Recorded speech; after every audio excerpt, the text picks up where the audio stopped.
Assalomu alaykum, hurmatli obunachilar. Bizda yana bitta tom o'z nihoyasiga yetdi. Shiferdan qilib, chiroyli qilib qoqib berdik. Bu Boyda tumani, Alimirgan qishlog'i, o'zimda mahallamda, o'zimda ko'chamda.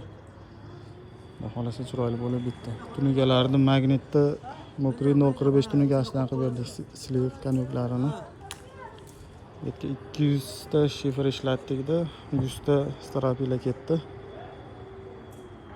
Chiroyli bo'lib, choklarni shamolga teskari qilib qoqib berdik. Hamma tarafi konvert qilib yopilgan. Ko'chadan ko'rinishi.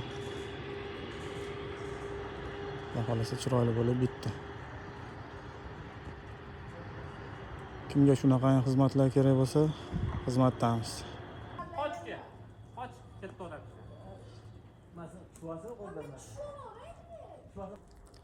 Ishlab bitirishimizga mana yomg'irlar ham yog'ib berdi. Chiroyli bo'lib, Allohning rahmati. Hovlidan ko'rinishi bu tom.